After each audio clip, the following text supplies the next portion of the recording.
اعوذ باللہ من الشیطان الرجیم بسم اللہ الرحمن الرحیم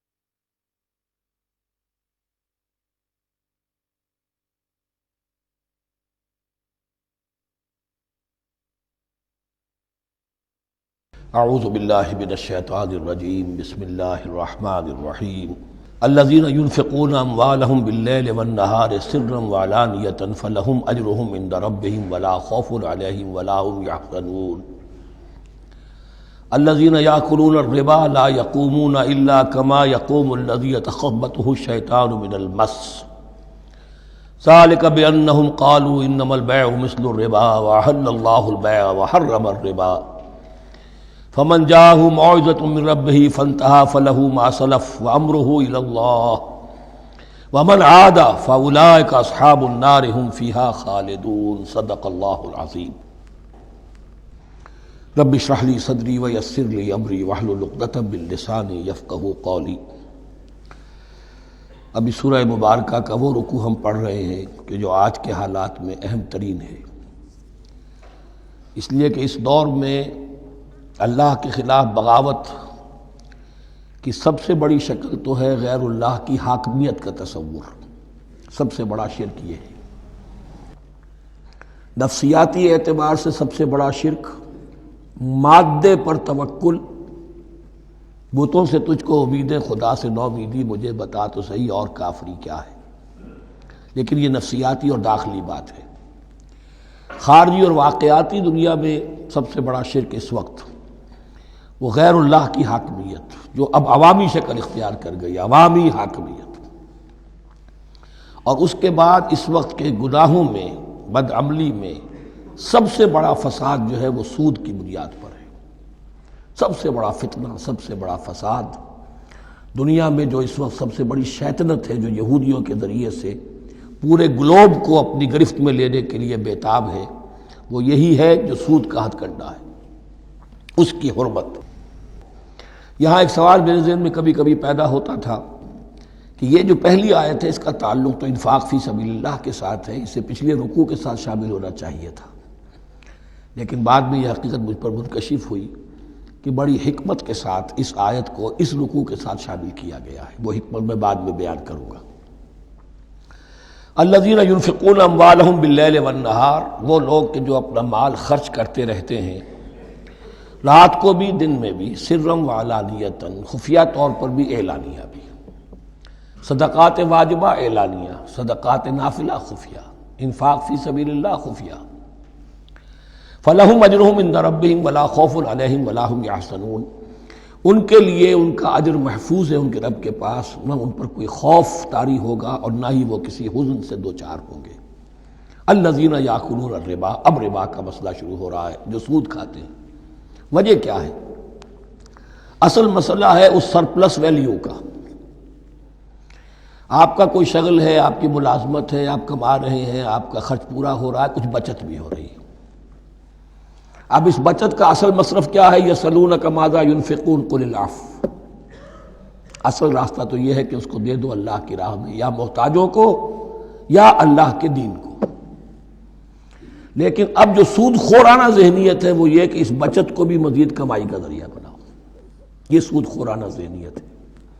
لہذا اصل میں سود خوری انفاق کا کی ضد ہے، اور یہ عقدہ مجھ پر کھلا جبکہ القرآن یفسر بعضہ بعضا، اس اصول کے تحت جب سورہ روم کی آیات کا میں نے مطالعہ کیا، وہاں یہی شکل آپ کو نظر آئے گی کہ ان دونوں کو مقابلے میں لایا گیا ہے، اللہ کی رضا جوئی کے لیے انفاق اور ربا، سود پر رقم دینا۔ وما آتیتم من ربا لیربو فی اموال الناس فلا یربو عند اللہ، جو کچھ تم دیتے ہو سود پر کہ وہ بڑھے لوگوں کے مال میں، محنت وہ کر رہا ہے اور آپ اس کی کمائی میں سے آپ وصول کر رہے ہیں اپنے اس سرمایہ کی وجہ سے۔ تو یہ گویا کہ آپ کا مال اس کے مال میں اس کی محنت سے بڑھ رہا ہے، الذی ما آتیتم من ربا لیربو فی اموال الناس فلا یربو عند اللہ، اللہ کے ہاں بڑھوتری نہیں ہوتی. وما آتیتم من زکاۃ تریدون وجہ اللہ فاولئک هم المضعفون، اور وہ جو تم زکوٰۃ اور صدقات میں دے دیتے ہو اللہ کی رضا جوئی کے لیے، تو وہ ہیں جو دوہرے چوہرے کر رہے ہیں، ان کا مال بڑھ رہا ہے، اس کی بڑھوتری ہو رہی ہے. تو انفاق فی سبیل اللہ، صدقات، زکوٰۃ، اس کے بالمقابل، اس کے برعکس ہے اپنی اس بچت کے مال کو. اور آپ کو معلوم ہے آج کی بینکنگ سسٹم کا سب سے زیادہ زور بچت کی اسکیم، اور یہ سب کا سب جو ہے در حقیقت saving bank, saving account, save کرو، لیکن سیو کرو مزید کمانے کے لیے. سیو جو ہے اس لیے نہیں ہے کہ اپنا پیٹ کاٹو اور غربا کو دو، اپنا سٹینڈرڈ آف لیونگ کم کرو اور اللہ کے دین کے لیے خرچ کرو، یہ نہیں، بلکہ اس لیے کہ وہ جو تم بچاؤ وہ ہمیں دو، تاکہ وہ ہم سود پر زیادہ رقم، زیادہ شرح سود پر دوسروں کو دے اور تھوڑا شرح سود تمہیں دے دے.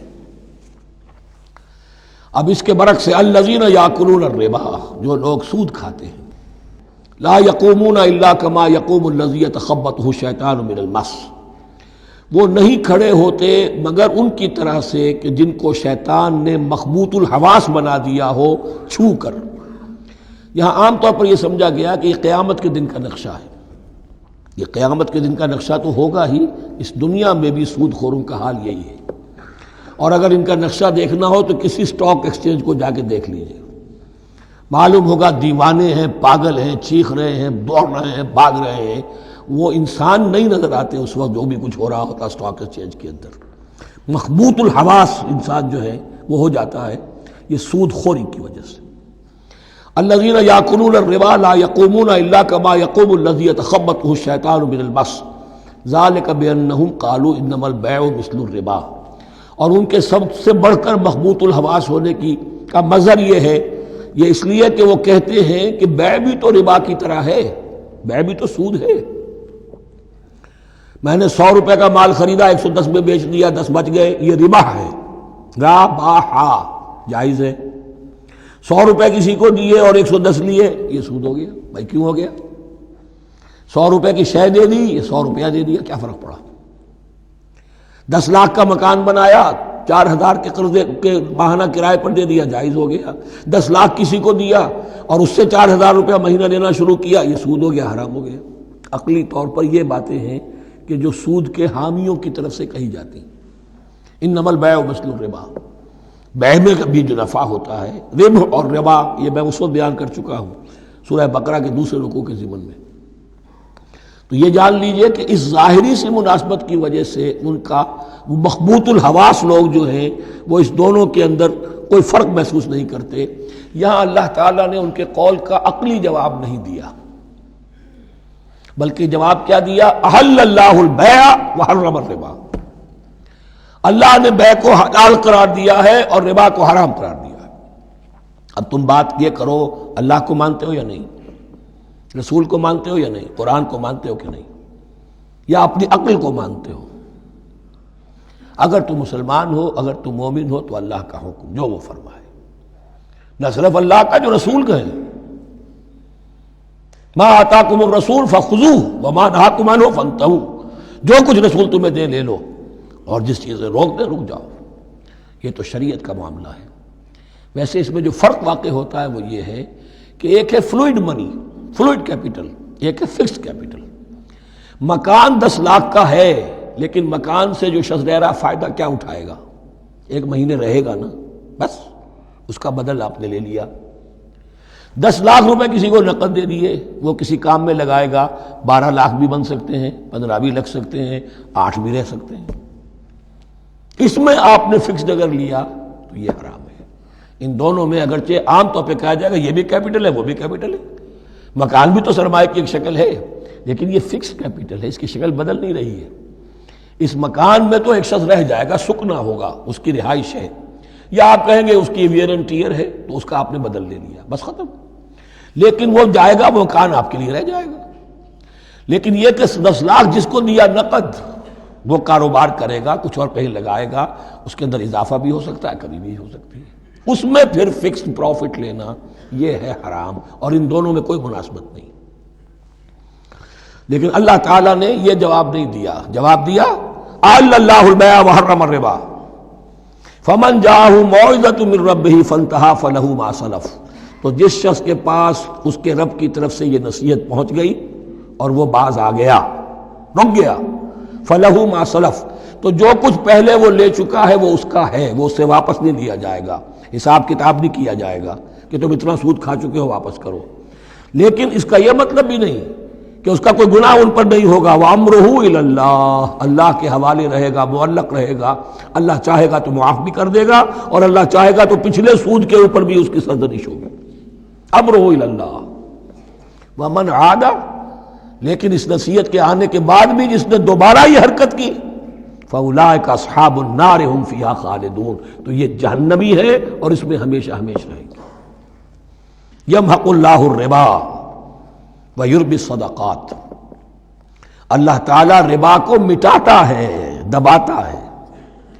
اور ہمارے زمانے میں شیخ محمود احمد مرحوم نے ایک کتاب لکھی ہے مین اینڈ منی، اس میں ثابت کیا ہے جہاں جو یہ سود کا معاملہ چلتا ہے تین چیزیں ساتھ ساتھ بڑھتی چلی جاتی ہیں، جتنا سود بڑھے گا ان امپلائمنٹ بڑھے گی، انفلیشن بڑھے گی، نتیجے میں انٹرسٹ ریٹ بڑھے گا، جیسے انٹرسٹ ریٹ بڑھے گا ان امپلائمنٹ مزید ہوگی، انفلیشن زیادہ ہوگی، اٹس اے ویشس سرکل، اور اسی کے نتیجے میں تباہی ہو جاتی ہے، چھپی رہتی ہے وہ تباہی۔ وہ تو ایک ہی وقت میں بینک کرپٹ ہوگا، کوئی بینک، بڑے بڑے بینک جو ہیں دیوالے نکلیں گے، ابھی جو کوریا کا حشر ہو رہا ہے اور جو اس سے پہلے روس کا ہو چکا ہے، یہ سارا جو ہے یہ یوں سمجھیے شیش محل کی طرح ہے، اس میں تو ایک پتھر پڑے گا تو ٹکڑے ہو جائیں گے۔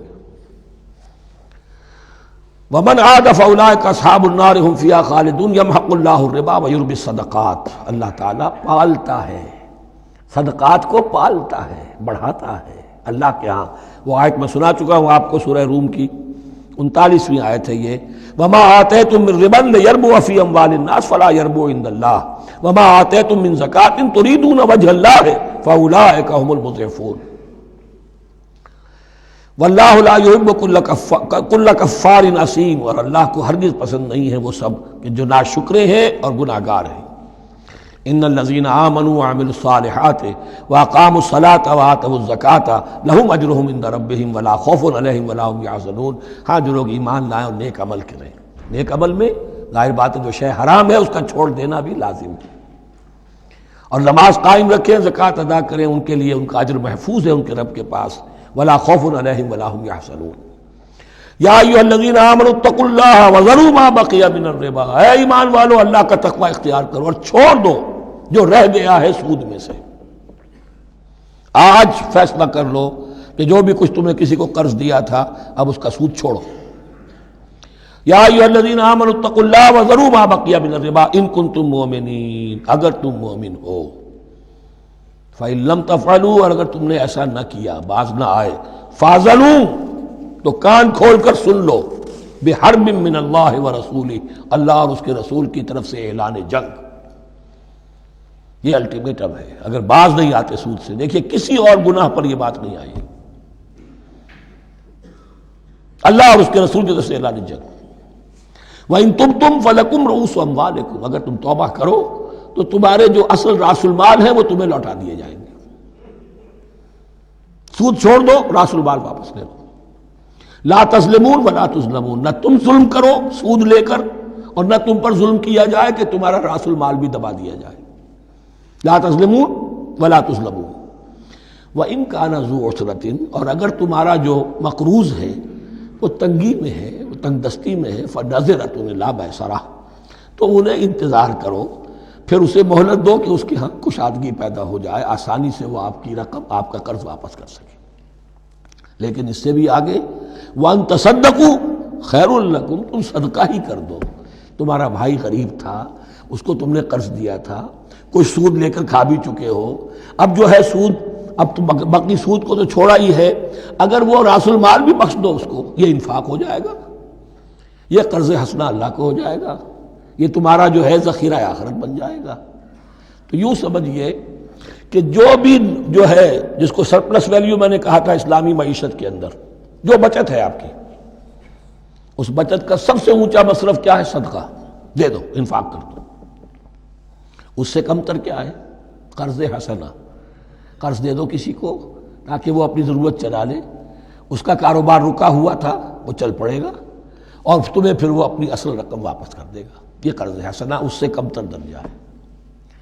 تیسرا درجہ ایک اور بھی ہے جو جائز تو ہے مکروہ، پسندیدہ نہیں ہے. تم زیادہ ہی خسیس ہو، چلو مزاربت پر دے دو، اور مزاربت یہ ہے کہ رقم تمہاری کام وہ کرے گا. اگر بچت ہو جائے تو تم بھی لے لینا، اگر نقصان ہو جائے تو کوئی تاوان نہیں لے سکتے اس سے. یہ ہے مزاربت. اس کے بعد اگر تم کہو کہ میں دے رہا ہوں، مجھے اتنے پرسنٹ تو بہرحال تم نے دینا ہی دینا ہے، اس سے بڑھ کر حرام شے کوئی نہیں.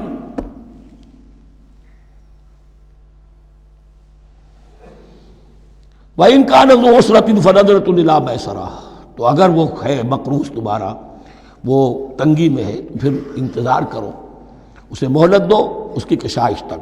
وَأَن تَصَدَّقُوا خَيْرٌ لَكُمْ، اور اگر تم صدقہ ہی کر دو، خیرات کر دو، دے دو، بخش دو، وہ تمہارے لیے بہتر ہوگا. ان کنتم تعلمون، اگر تم جانتے ہو، اگر وہ حکمت تمہارے اندر آ گئی ہے، اگر تم اولو الالباب ہو، اگر تم سمجھدار ہو، تو جو کچھ تمہیں بچت اس سے ہوگی، جو اللہ کے ہاں اجر و ثواب ملے گا، وہ تمہیں یہ رقم واپس لے کر جو ہے اس سے کیا مل جائے گا.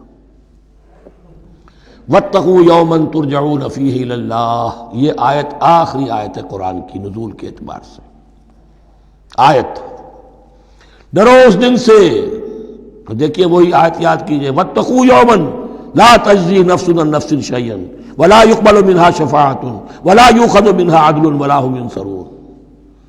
وَاتَّقُوا يَوْمًا لَا تَجْزِي نَفْسٌ عَن نَفْسٍ شَيْئًا وَلَا يُقْبَلُ مِنْهَا عَدْلٌ وَلَا تَنفَعُهَا شَفَاعَةٌ وَلَا هُمْ يُنصَرُونَ. وَاتَّقُوا يَوْمًا تُرْجَعُونَ فِيهِ إِلَى اللَّهِ، ڈرو اس دن سے جس دن کے لوٹا دیے جاؤ گے تم اللہ کی طرف. ثم توفى كل نفس ما كسبت، پھر ہر جان کو پورا پورا دے دیا جائے گا جو کمائی اس نے کی ہوگی. وهم لا يظلمون، اور ان پر کوئی ظلم نہیں ہوگا. اب یہ قرآن مجید کی طویل ترین آیت آ رہی ہے، آیت دین. کوئی قرض کا معاملہ ہے، کوئی قرض کا معاملہ ہے کہ آپ نے کسی کو قرض دیا، یا کوئی کاروباری معاملہ ہے، اشتراک ہے جس میں کہ جو بھی ہوگا بعد میں نتائج نکلیں گے. ان سب کے بارے میں حکم ہے کہ لکھ لیا کرو.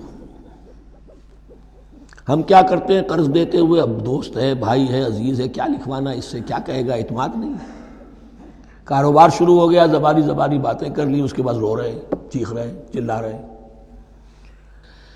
یا ایھا الذین آمنوا اذا تداینتم بدین الی اجل مسمى فاکتبوہ، اے اہل ایمان جب بھی تم کوئی معاملہ کرو قرض کا ایک وقت معین تک کے لیے، ایک تو وقت معین ہونا چاہیے، یہ قرض دے رہے ہیں کب واپس ہوگا. فاکتبوہ، تو اس کو لکھ لیا کرو. یہ فعل امر ہے، الامر للوجوب، واجب ہے یہ. وَلْيَكْتُبْ بَيْنَكُمْ كَاتِبٌ بِالْعَدْلِ، اور چاہیے کہ کوئی لکھنے والا تمہارے مابین عدل کے ساتھ، لکھنے والا کوئی ڈنڈی نہ مار جائے، انہیں بھی چاہیے کہ وہ صحیح صحیح لکھے.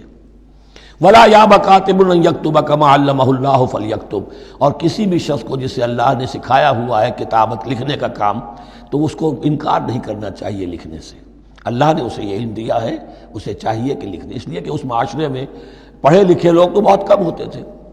اب بھی یہ ہوتا ہے، عرائض نویس وغیرہ ہوتے ہیں، وثیقہ نویس ہوتے ہیں، پیسے دے کے ان کو جو لکھواتے ہیں. لیکن اگر کوئی وثیقہ نویس جو ہے بے ایمانی کرے اور لکھنے میں کوئی کمی کر جائے تو جو جس کے اوپر ذمہ داری ہے اسے نقصان پہنچ جائے گا. وَلْيَكْتُبْ بَيْنَكُمْ كَاتِبٌ بِالْعَدْلِ، اور چاہیے کہ لکھنے والا تمہارے مابین انصاف کے ساتھ لکھے.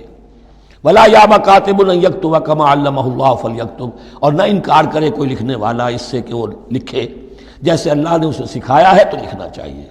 وَلْيُمْلِلِ الَّذِي عَلَيْهِ الْحَقُّ، لکھتے وقت املا وہ کرائے جس کے ذمے رقم آ رہی ہے، جس پر حق آ رہا ہے. علیہ الحق، وہ لکھوائے. جس کا مال ہے وہ نہ لکھوائے، جس پر ذمہ داری آ رہی ہے وہ لکھوائے کہ میں کیا ذمہ داری لے رہا ہوں. وَلْيَتَّقِ اللَّهَ رَبَّهُ، اور اللہ سے ڈرتا رہے اپنے رب سے. وَلَا يَبْخَسْ مِنْهُ شَيْئًا، اور لکھوانے میں اس میں سے کوئی شے کم نہ کر دے. فَإِنْ كَانَ الَّذِي عَلَيْهِ الْحَقُّ سَفِيهًا، اب اگر وہ جو مقروض ہے، جو قرض لے رہا ہے، جس کے ذمے کوئی ذمہ داری آ رہی ہے، وہ ناسمجھ ہے یا بوڑھا ہے، ضعیف ہے، اور لا یستطیع ان یمل، یا اس کے اندر یہ اتنی صلاحیت نہیں ہے کہ املا کرا سکے. یہاں املا کے معنی میں ہے. ہوا فلیملل ولیہ بالعدل، تو اگر وہ نہیں املا کرا سکتا تو اس کا کوئی ولی ہو، اس کا کوئی وکیل ہو، اس کا کوئی اٹارنی ہو، وہ اس کی طرف سے اس کو لکھوائے۔ واستشہدوا شہیدین من رجالکم، یہ ایک آیت چل رہی ہے ابھی، پورے رکوع کے اوپر ایک آیت پھیلی ہوئی ہے، سوائے آخر میں تھوڑا سا حصہ دوسری آیت آئے گی۔ واستشہدوا شہیدین من رجالکم، اور گواہ بنا لیا کرو دو اپنے مردوں میں سے، فإن لم یکونا رجلین، اور اگر دو مرد دستیاب نہ ہو، فرجل وامرأتان، تو ایک مرد اور دو عورتیں، ممن ترضون من الشہداء، اور وہ بھی دونوں کے نزدیک مقبول ہوں شہداء، کہ ہاں دونوں کو اعتماد ہے ان پر۔ اب یہ جو سوال آ گیا کہ ایک مرد کی جگہ دو عورتیں، دو مرد یا پھر ایک مرد کا ہونا تو لازم ہو گیا، محض عورت کی گواہی نہیں چلے گی، لیکن اس کا آیا مسئلہ ہر قسم کے معاملے کا ہے یا قرض اور مالی معاملات میں وثیقہ نویسی کا، یہ ایک علیحدہ مسئلہ ہے، یہ تو باتیں پھر فقہا کے ہاں تفصیل سے ملتی ہیں، لیکن یہ مسئلہ موجود ہے کہ دو مرد، اور اگر دو مرد دستیاب نہ ہو تو ایک مرد اور دو عورتیں، تو سوال تو پیدا ہو گیا کہ کیا عورت کی گواہی عادی ہے؟ ان تضل احداہما فتذکر احداہما الاخری، مبادا ان میں سے کوئی ایک بھول جائے تو یاد کرا دے دوسری۔ عقلی سوال پیدا ہو گیا، کیا مرد نہیں بھول سکتا؟ کیا جواب ہے اس کا؟ جواب یہ ہے کہ واقعتاً اللہ تعالیٰ نے عورت کے اندر نسیان کا مادہ زیادہ رکھا ہے۔ الا یعلم من خلق وہو اللطیف الخبیر، کیا وہی نہ جانے گا جس نے پیدا کیا ہے؟ اس نے پیدا کیا ہے، وہ جانتا ہے۔ نسیان کا مادہ کیوں زیادہ رکھا یہ بھی سمجھ لیجیے، عقلی بات ہے، منطقی بات ہے۔ She has to play the role of number 2، اسے مرد کے تابع رہنا ہے، جو نمبر 2 ہوتا ہے اس کے اوپر، اس کے کبھی احساسات کے اوپر، کبھی جذبات کے اوپر کوئی نہ کوئی کوفت، کوئی قدورت آتی ہے، اور اس میں اللہ تعالیٰ نے ان کا سیفٹی والو رکھا ہوا، بھول جانا، اگر بھولنا نہ ہو، یاد ماضی عذاب ہے یا رب، چھین لے مجھ سے حافظہ میرا، یہ نسیان جو ہے یہ بھی ایک بہت بڑی نعمت ہے، ورنہ تو کوئی صدمہ دل سے اتری نا، کوئی غصہ کبھی ختم ہوئی نا، تو بھولنے کا معاملہ یہ سیفٹی ویلو اللہ نے عورت میں زیادہ رکھا ہے، اس لیے کہ اسے مرد کے تابع ہو کر رہنا ہے، اور جب تابع ہو کر رہنا ہے تو اسے زیادہ اس کے احساسات پہ، جذبات پر زیادہ مواقع آئیں گے کہ اس کو کچھ زک پہنچے، اس کے لیے یہ سیفٹی ویلو کے نسیان ہے، یہ زیادہ رکھ دیا گیا ہے۔ ان تضل احداہما فتذکر احداہما الاخری، اب یہ کہ اگر یہ بات سمجھ میں نہ آتی تب بھی اللہ کا حکم ہے ماننا ہے، اگر فکس کیپٹل اور فلوئڈ کیپٹل کا فرق سمجھ میں نہیں آتا تب بھی بے حلال ہے، ربا حرام ہے، اللہ خیر صلی اللہ احل اللہ البیع وحرم الربا، لیکن اگر حکمت سمجھ میں آ جائے تو نور علی نور۔ ولا یابی الشہداء اذا ما دعوا، اور نہ انکار کریں گواہ جب کہ ان کو بلایا جائے، اب گواہی کے لیے بلایا جائے تو گواہ نہیں آ رہے، نخرہ کر رہے، نہیں، ان کو آنا چاہیے، جو اللہ کی کوئی گواہی جو ہے اگر چھپائی ہے تو بہت بڑا ظلم ہے۔ ولا تسأموا، اور اس سے تھکو مت، کسل مت کرو، سستی مت کرو، ان تکتبوہ، کہ تم لکھو اسے، صغیراً اور کبیراً، چاہے چھوٹا معاملہ ہو چاہے بڑا ہو، الی اجلہ، وقت معین کے لیے، اتنا قرض دے رہا ہوں، اتنے وقت میں آپ نے مجھے لوٹانا ہے، اس کے بعد آپ بڑھا سکتے ہیں، آپ دیکھ سکتے ہیں، اسے مزید مہلت دے سکتے ہیں، ایسے ہی حالات ہیں تو آپ معاف بھی کر سکتے ہیں، لیکن یہ کہ جب لکھنا ہے، حکم دیا جا رہا ہے تو اس میں اجل معین ہو، الی اجلہ، اور اس میں چھوٹے بڑے کی تفریق نہ کرو، چاہے چھوٹا مسئلہ بڑا لکھ لو، ذالکم اقسط عند اللہ، یہ اللہ کے نزدیک بھی زیادہ مبنی بر انصاف ہے، واقوم للشہادہ، اور گواہی کے لیے زیادہ قوی ہوگا اور زیادہ درست ہوگا، لکھی ہوئی شے ہوگی تو اب معاملہ جو ہے بہت واضح رہے گا، ورنہ زبانی یادداشت کے اندر کہیں کہیں جو ہے تعبیر ہی میں فرق ہو جاتا۔ وعدنا اللہ ترتابوا، اور یہ اس کے بہت قریب ہے کہ تم بھولو گے نہیں، الا ان تکون تجارۃ حاضرۃ تدیرونھا، الا یہ کہ کوئی لین دین ہو، تجارت ہو جو حاضر ہوتی ہے دست بدست، آپ نے سودا دیا، اس نے پیسے دے دیے، اب کیش بھی وہ دے دیجئے یا آپ دینا چاہیں تو، ورنہ یہ شریعت میں لازم نہیں ہے۔ اگر ایسا دست بدست کا معاملہ ہے تو پھر یہ ہے کہ وہ تو ہو گیا ایکسچینج، وہ مال جو ہے دکاندار نے مال دیا، آپ نے پیسے دے دیے، اس کے لکھنے کی ضرورت نہیں ہے۔ الا ان تکون تجارۃ حاضرۃ تدیرونھا بینکم، تو اگر وہ تجارت ہو کہ نقد تمہاری چلتی ہے، آپس میں لین دین ہو رہا ہے، فلیس علیکم جناح الا تکتبوھا، تو کوئی حرج نہیں ہے تم پر کہ اسے نہ لکھو۔ واشہدوا اذا تبایعتم، اور گواہ بنا لیا کرو جب کوئی مستقبل کا سودا کرو۔ یہ بیع سلم جو ہوتی ہے یہ مستقبل کا سودا ہے، قرض کا سودا ہے۔ بیع سلم بھی ایک طرح کا قرض ہے۔ آج آپ طے کرتے ہیں کسی شخص سے، کسی کاشتکار سے، زمیندار سے کہ اگلا موسم جو آئے گا فصل کا، گیہوں کی فصل کا، تو اتنے روپے من کے حساب سے 500 من گندم میں آپ سے لوں گا۔ یہ بیع سلم کہلاتی ہے، اور اس میں لازم ہے کہ پوری قیمت ابھی ادا کر دیں۔ لیکن اس میں بھی کہ اس وقت آپ کو اتنی گندم دینی ہے، اس کو لکھوا لو اور اس پر 2 گواہ بنا لو۔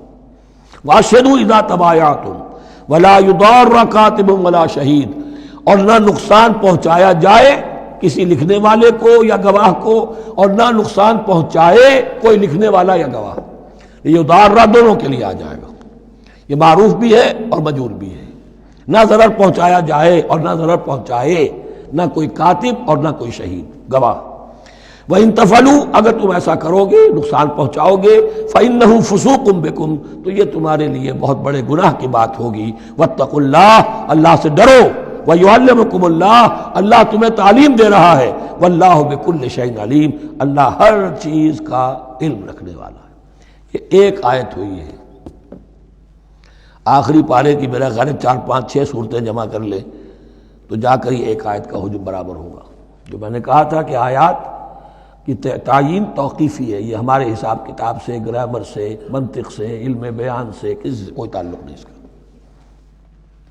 وَإِن كُنتُمْ عَلَىٰ سَفَرٍ، اور اگر تم سفر پر ہو، وَلَمْ تَجِدُوا كَاتِبًا، اب وہاں کوئی لین دین کا معاملہ ہو گیا، قرض کا ہو گیا، کاتب کوئی ہے نہیں، فَرِحَانٌ مَقْبُوضَةٌ، تو کوئی گروی شے رکھ لو قبضے میں، فلاں شے آپ کے قبضے میں رہے گی، آپ اتنے پیسے مجھے دے دیجئے، میں جب یہ واپس کر دوں گا اپنی چیزیں آپ، میری چیز مجھے لوٹا دیجیے گا۔ یہ رہن ہے مقبوضہ، لیکن رہن سے کوئی فائدہ اٹھانے کی اجازت نہیں، وہ سود ہو جائے گا۔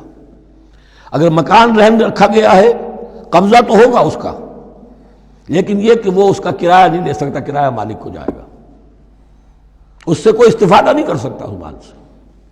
رہان مقبوضہ۔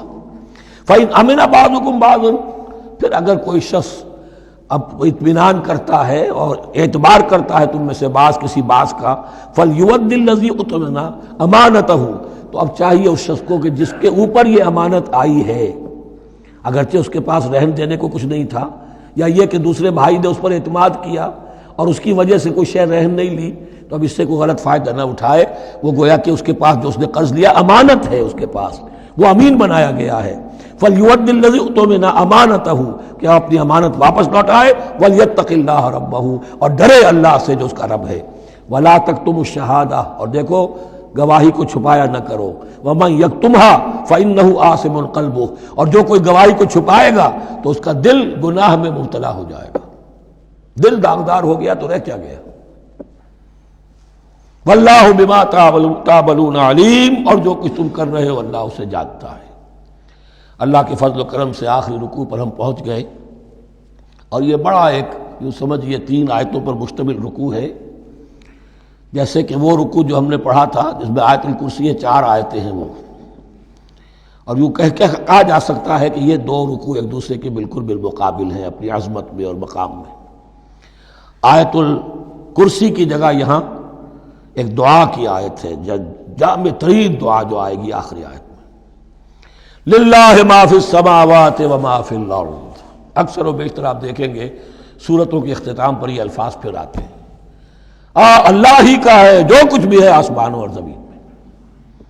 وَإِن تُبْدُوا مَا فِي أَنفُسِكُمْ أَوْ تُخْفُوهُ، اور جو کچھ تمہارے دلوں میں ہے خواہ تم اسے ظاہر کرو خواہ چھپاؤ، يُحَاسِبْكُمْ بِهِ اللَّهُ، اللہ تم سے محاسبہ کر لے گا، تمہاری نیتیں اس کے علم میں ہیں۔ ان اللہ لا ينظر الى صوركم ولا الى اموالكم ولكن ينظر الى قلوبكم واعمالكم، اللہ تمہاری صورتوں کو نہیں دیکھتا، تمہارے مال و دولت کو نہیں دیکھتا، تمہارے دل کو دیکھتا ہے۔ تمہارے اعمال کو دیکھتا ہے۔ تو دل میں جو کچھ ہے خواہ کتنا ہی چھپا لو، اللہ کے محاسبے سے نہیں بچو گے۔ فَيَغْفِرُ لِمَن يَشَاءُ وَيُعَذِّبُ مَن يَشَاءُ، پھر وہ بخش دے گا جس کو چاہے گا اور عذاب دے گا جس کو چاہے گا۔ اختیار مطلق اللہ کے ہاتھ میں ہے۔ ہمارے ہاں اہل سنت کا عقیدہ یہی ہے، اللہ پر لازم نہیں ہے کہ وہ نیکوکار کو اس کا جزا ضرور دے اور بدکار کو اس کی سزا ضرور دے۔ اللہ کرے گا ایسا، یہ دوسری بات ہے، لیکن اللہ کی شان اس سے بہت اعلیٰ اور عرفہ ہے کہ اس پر کسی شے کو لازم قرار دیا جائے۔ اس کا اختیار مطلق ہے، مطلق ہے۔ یفعل اللہ ما یرید، یفعل اللہ ما یشاء۔ اہل تشیع کا کہنا یہ ہے کہ اللہ پر عدل واجب ہے۔ اہل سنت کہتے ہیں اللہ عدل کرے گا، جزا و سزا میں عدل ہوگا، یہ ہم مانتے ہیں، واقعہ ہے، لیکن ہم یہ نہیں کہتے کہ اللہ پر عدل واجب ہے۔ اللہ پر کوئی شے واجب نہیں، بلکہ اللہ نے تو کتب علی نفسہ الرحمہ، اپنے اوپر واجب کیا ہے رحمت کو۔ وجوب کا لفظ جو آتا ہے اللہ پر تو وہ تو رحمت کا ہے، کتب علی نفسہ الرحمہ، اللہ نے اپنی ذات کے اوپر واجب کر لیا رحمت کو۔ واللہ علی کل شیء قدیر، اور اللہ ہر چیز کی قدرت رکھتا ہے۔ آمن الرسول بما انزل الیہ من ربہ والمؤمنون، ایمان لائے رسول صلی اللہ علیہ وسلم اس چیز پر کہ جو نازل کی گئی ان کی جانب ان کے رب کی طرف سے۔ غور طلب بات ہے، یہ بڑا باریک نکتہ ہے۔ نبی پر جب وحی آئی ہے کیسے پہچان لیا کہ یہ بدروح نہیں ہے، یہ جبرائیل ہے؟ آخر کوئی اشتباہ بھی تو ہو سکتا تھا، پہلا تجربہ تھا۔ اس سے پہلے نہ آپ نے کہانت سیکھی، نہ آپ نے کوئی اور اس طرح کی نفسیاتی ایکسرسائزز کی۔ آپ تو کاروباری آدمی تھے، ایک بہت ہی بھرپور زندگی گزار رہے ہیں، اہل و عیال والے ہیں، کاروبار کر رہے ہیں، ہائی ایسٹ لیول کا کاروبار ہے۔ تو فطرت جو ہے وہ پہچانتی ہے، نبی کی فطرت وہ اتنی پاک اور صاف ہوتی ہے کہ اس کے اوپر کوئی بدروح کا کوئی اثر ہو ہی نہیں سکتا۔ بہرحال ہمارے لیے بڑی تسکین کی بات ہے کہ اللہ تعالیٰ نے رسول کے ایمان کے تذکرے کے ساتھ ہمارے ایمان کا تذکرہ کیا۔ آمن الرسول بما انزل الیہ من ربہ والمؤمنون، ایمان لائے رسول صلی اللہ علیہ وسلم اس چیز پر جو نازل کی گئی ان کی جانب ان کے رب کی طرف سے، اور ایمان لائے صاحب ایمان۔ اللہم ربنا اجعلنا منہم، اللہم ربنا اجعلنا منہم۔ کل آمن باللہ وملائکتہ وکتبہ ورسلہ، یہ دوسرا مقام ہے سورہ بقرہ کے اندر جس میں ایمان کے جو اجزاء ہیں ان کو گنا گیا ہے۔ کچھ یاد ہے آیت البر؟ لیس البر ان تولوا وجوہکم قبل المشرق والمغرب ولکن البر من آمن باللہ والیوم الآخر والملائکۃ والکتاب والنبیین۔ یہاں بھی اسی طرح ہے، کل آمن باللہ وملائکتہ وکتبہ ورسلہ لا نفرق بین احد من رسلہ۔ اور یہ تیسری مرتبہ بات آ گئی ہے کہ رسولوں کے درمیان کوئی تفریق نہیں کی جائے گی۔ کہاں؟ پہلے تو آیا تھا 16ویں رکوع میں، لا نفرق بین احد منہم ونحن له مسلمون، اور اس سے بھی پہلے آیا تھا والذین یؤمنون بما انزل الیک وما انزل من قبلک، وہ لوگ جو ایمان رکھتے ہیں اس پر بھی جو ہے نبی آپ پر نازل کیا گیا اور اس پر بھی جو آپ سے پہلے نازل کیا گیا۔ لا نفرق بین احد من رسلہ، ہم اس کے رسولوں میں سے کسی کے مابین کوئی تفریق نہیں کرتے۔ تفضیل اسی صورت میں ثابت ہے، تلک الرسل فضلنا بعضهم علی بعض منهم من کلم اللہ ورفع بعضهم درجات وقالوا سمعنا واطعنا، وہی بات کہ جو کہی گئی تھی جب ان سے کہا گیا تھا واسمعوا، کیا کہا تھا انہوں نے؟ سمعنا وعصینا، سمعنا واطعنا، وہ کہتے ہیں ہم نے سنا اور مانا۔ غفرانک ربنا، ہماری درخواست ہے پروردگار، تیری بخشش مانگتے ہیں۔ غفرانک، نون پر زبر ہے، مفعول ہے، نسألک غفرانک، اے اللہ ہم تجھ سے سوالی ہیں، تجھ سے طلب کرتے ہیں، درخواست کرتے ہیں تیری مغفرت کا۔ وإلیک المصیر، اور تیری ہی جانب لوٹ جانا ہے۔ یہاں پر وہ ایمان بالآخرہ بھی آ گیا جو یہاں اوپر نہیں آسان، آمن باللہ وملائکتہ وکتبہ ورسلہ، پھر رسولوں کے ضمن میں لا نفرق بین احد من رسلہ، لیکن اس کے بعد وإلیک المصیر، مغفرت اور اللہ کی طرف ہی لوٹ جانا ہے ہمارا، اس میں ایمان بالآخرہ آ گیا۔ اب آخری آیت، لا یکلف اللہ نفسا الا وسعها، اللہ تعالیٰ نہیں ذمہ دار ٹھہرائے گا کسی جان کو مگر اس کی وسعت کے مطابق۔ یہ بہت بڑے فضل و کرم والی آیت ہے، جیسے میں نے کہا تھا میگنا کارٹا جو ہے انسانی حقوق کا، کہ اجیب دعوت الداع اذا دعان، جہاں بھی مجھے کوئی پکارے، جب پکارے میں اس کی پکار سنتا ہوں، قبول کرتا ہوں۔ ہاں فَلْيُؤْمِنُوا بِي فَلْيَسْتَجِيبُوا لِي، انہیں بھی چاہیے کہ میرا کہنا مانے، دو طرفہ بات چلے گی، یک طرفہ نہیں۔ میری مانو، اپنی منواؤ، تم دعائیں کرو گے ہم قبول کریں گے، تم ہماری بات نہیں مانتے پھر تمہاری دعا تمہارے منہ پر دے ماری جائے گی۔ کرتے رہو قنوت نازلہ 40 دن کے 80 دن پڑھتے رہو، ڈھاکہ تو بیٹھ ہی جائے گا، بیٹھ گئے۔ یہودیوں سے شکست تو ہو ہی جائے گی، ہو گئی۔ کرتے رہو، حرمین میں پڑھتے رہو قنوت نازلہ، مکے میں پڑھو، مدینے میں پڑھو، پوری دنیا میں پڑھو۔ اللہ کو پیٹھ دکھائی ہوئی ہے، اس کے دین کو پاؤں تلے روندا ہوا ہے، اللہ کے باغیوں سے دوستی ہے، کسی نے قبلہ ماسکو کو بنایا تھا اور کسی نے واشنگٹن کو بنایا تھا، تمہاری دعائیں کیسے قبول ہوں؟ لیکن یہ جو آیت ہے یہ اس اعتبار سے بہت بڑی رحمت کی آیت ہے کہ اللہ تعالیٰ کے ہاں وہ اندھے کی لاٹھی والا معاملہ نہیں ہے کہ تمام انسانوں سے محاسبہ ایک ہی سطح پر ہو۔ اللہ جانتا ہے کس کی کتنی وسعت ہے، اور وسعت کن چیزوں سے بنتی ہے۔ آپ کو کوئی اور جین ملے ہیں، مجھے کوئی اور جین ملے ہیں، انہیں کوئی اور جین ملے ہیں، یہ جینز، ان جینز کی اپنی اپنی خصوصیات ہیں، خصائص ہیں، پراپرٹیز ہیں، لیمیٹیشنز ہیں۔ آپ کو کوئی اور ماحول ملا، اسے کوئی اور ماحول ملا، اسے کوئی اور ماحول ملا، تو hereditary factors multiplied by environmental factors, ان دونوں سے ایک شخصیت کا ہیولہ بنتا ہے انسان کا، جس کو پیٹرن کہتے ہیں ہمارے مستری لوگ۔ جب لوہے کا کوئی شے جو ہے ڈھالنی ہے تو اس کے لیے پہلے مٹی کا یا لکڑی کا ایک پیٹرن بناتے ہیں، انگریزی میں پیٹرن ہے، وہ پیٹرن کہتے ہیں ہمارے مستری لوگ۔ اب آپ لوہا جو ہے اس کو جب اسے کر لیں گے، مائع بنا لیں گے، گلا لیں گے، پھر اس میں ڈالیں گے، وہی شکل ہو جائے گی۔ یہ شاکلہ ہے ہر انسان کا جو بن جاتا ہے۔ قُلْ كُلٌّ يَعْمَلُ عَلَى شَاكِلَتِهِ فَرَبُّكُمْ أَعْلَمُ بِمَنْ هُوَ أَهْدَىٰ سَبِيلًا۔ اس شاکلہ کے اندر اندر آپ کو محنت کرنی ہے۔ اللہ جانتا ہے کس کا شاکلہ وسیع تھا، کس کا شاکلہ تنگ تھا، کس کے جینز اعلیٰ تھے، کس کے جینز ادنا تھے، کس کے ہاں ذہانت زیادہ تھی، کس کے ہاں جسمانی قوت زیادہ تھی۔ جو بھی کچھ اس نے دیا ہے، جس کو وہاں ہم نے رکھا، اس کو وہاں رکھا، اس نے وہاں تعلیم پائی، اس نے یہاں تعلیم پائی، جو بھی انوائرمنٹل فیکٹرز آئے ہیں، جو بھی جینیٹک فیکٹرز آئے ہیں، سب اللہ کے علم میں ہے۔ ان سب کو ملحوظ رکھ کے اللہ حساب لے گا۔ جو شاکلہ ہم نے تمہیں دیا تھا اس میں تم نے کیا کیا؟ ایک شخص کے اندر فرض کیجئے استعداد ہی ہے 20 درجے کی استعداد ہے، اس نے فرض کیجئے 18 درجے کام کر دیا، کامیاب ہو گیا۔ کسی میں استعداد 100 درجے کی تھی، اس نے 50 درجے کیا، ناکام ہو گیا۔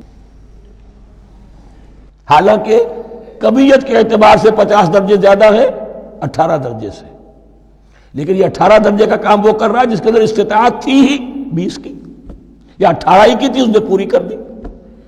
اور 50 درجے والا وہ جس کو اللہ نے دے رکھی تھی 1000 کی استطاعت، اس کا وہ 50 بیکار ہو گیا۔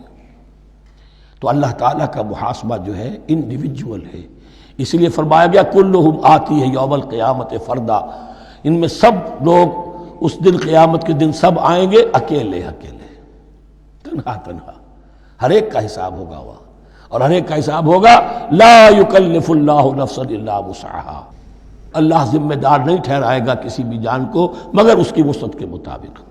البتہ اس کا اب ایک ریورس ہے۔ ہوتا کیا ہے، ہم سمجھتے ہیں دنیا میں تو بھاگ دوڑ کر رہے ہیں، اور دین اجی ہمارے اندر تو استطاعت، دین کے کام کی صلاحیت ہی نہیں ہے۔ دنیا میں دیکھیں بڑے کامیاب، تیزی کے ساتھ دوڑ رہے ہیں، کامیاب پر کامیاب. لیکن ہمارے اندر تو استطاعت نہیں ہے، استعداد ہی نہیں ہے، کیا کریں؟ یہ دھوکہ ہے، سیلف ڈسیپشن ہے. استعداد اور استطاعت کے بغیر اور صلاحیت اور ذہانت کے بغیر دنیا میں بھی آپ کما نہیں سکتے، محنت نہیں کر سکتے، کوئی نتائج حاصل نہیں کر سکتے. یہ دھوکہ اپنے آپ کو نہ دیجیے. یہ ہے جو کچھ کر سکتے ہو کیجیے، کھودیے اپنی شخصیت کو، کھود کھود کر جو نکال سکتے ہو نکال دیجیے.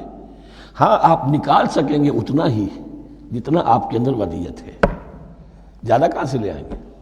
اور اللہ نے کس میں کیا ودیت کیا ہے وہ جانتا ہے. اس کا حساب لینا جو ہے، محاسبہ، وہ اس پر ہے کہ جو اس نے تمہیں دیا ہے. لا، اور یہ مضمون قرآن مجید میں 5 مرتبہ آیا ہے بہت اہمیت کے ساتھ. لا یکلف اللہ نفسا الا وسعها لها ما کسبت وعلیہا ما اکتسبت. اسی جان کے لیے ہے جو اس نے کمایا، اور اس کے اوپر وبال بنے گا جو اس نے برائی کمائی. لیکن لام اور علا، لہا ما کسبت، جو بھی اس نے نیکی کمائی اس کے حق میں ہے، اس کے لیے ہے، اس کا اجر ملے گا، ثواب ملے گا.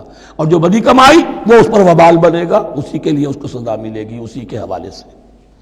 اب وہ آخری دعا آ گئی، جامع ترین اور عظیم ترین دعا ہے قرآن مجید کی. ربنا لا تؤاخذنا ان نسینا او اخطانا. اہل ایمان کے راستے پر، عمل صالح کے راستے پر مقدور بھر، امکان بھر اپنی شخصیت کے کونوں کھدروں میں سے بھی نکال کر، اپنی ریزیڈول انرجیز کو بھی نکال کر اللہ کی راہ میں لگا دیں. لیکن اس کے بعد بھی کوئی غرہ نہ ہو، کوئی غرور نہ ہو، کوئی اپنی محنت پر، اپنی نیکی پر، اپنی کمائی پر، اپنے کارناموں پر کہیں انسان دھوکہ نہ کھا جائے. کیفیت کیا رہنی چاہیے؟ وہ یہ ہے تواضع، عجز، انکساری. ربنا لا تؤاخذنا ان نسینا او اخطانا. اے رب ہم سے مواخذہ نہ کیجو اگر ہم بھول جائیں یا ہم سے خطا ہو جائے. نسیان بھی ہے، الانسان مرکب من الخطاء والنسیان. انسان کے اندر یہ دونوں چیزیں، خطا اور نسیان، یہ تو گندھی ہوئی ہیں. خطا یہ ہے کہ آپ نے اپنی امکانی حد تک تو نشانہ ٹھیک لگایا تھا، نشانہ خطا ہو گیا، ٹھیک ہے، کوئی بات نہیں، آپ کی نیت صحیح تھی. ایک اجتہاد کرنے والا اجتہاد کر رہا ہے، امکانی حد تک اس نے کوشش کی ہے کہ صحیح رائے تک پہنچے، لیکن خطا ہو گئی، اللہ معاف کرے گا. اس نے اپنی امکانی کوشش کی تھی، لہذا اسے ثواب ملے گا. مجتہد مخطی بھی ہو تو ثواب ملے گا. مجتہد مصیب ہے، صحیح رائے پر پہنچ گیا ہے تو دوہرا ثواب ملے گا. لیکن مجتہد مخطی ہے تب بھی ثواب ملے گا.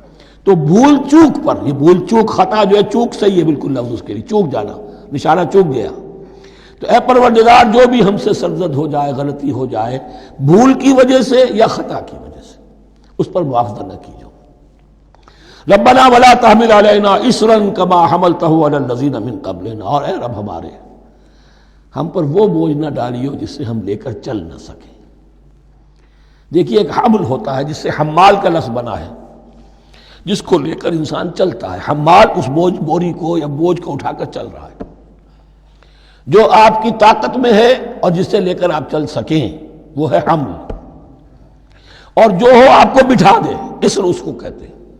یہ لفظ سورہ اعراف میں پھر آئے گا، یضع عنہم اسرہم والاغلال التی کانت علیہم.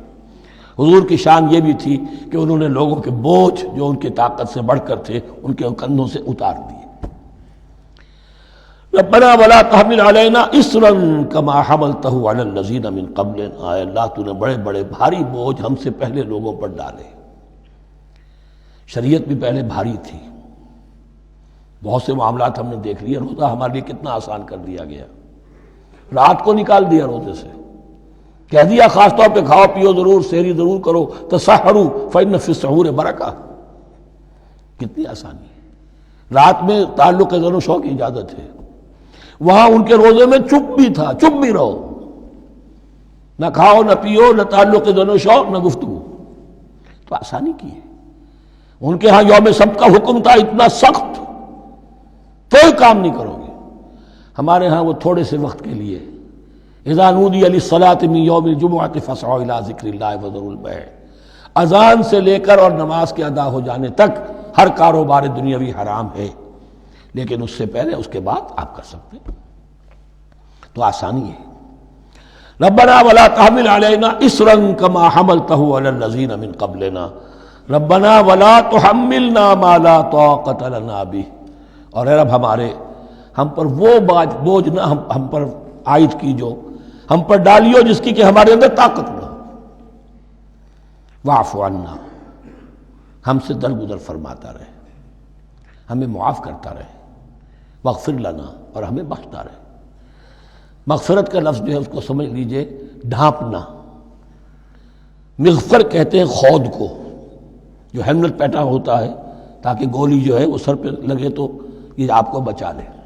مغفر خود پہنتے تھے تلوار کے وار سے سر کو بچانے کے لیے، سر کو ڈھانپا ہوا مغفر سے۔ تو گناہ کو اللہ تعالیٰ اپنی رحمت سے ڈھانپ دے۔ واغفر لنا، ہماری خطاؤں کی پردہ پوشی فرما دے۔ ورحمنا، اور ہم پر رحم فرما۔ انت مولانا، تو ہمارا مولا ہے، والی ہے، ہمارا پشت پناہ ہے، مددگار ہے۔ اللہ ولی الذین آمنوا یخرجہم من الظلمات الی النور فانصرنا علی القوم الکافرین، بس ہماری مدد فرما کافروں کے مقابلے میں۔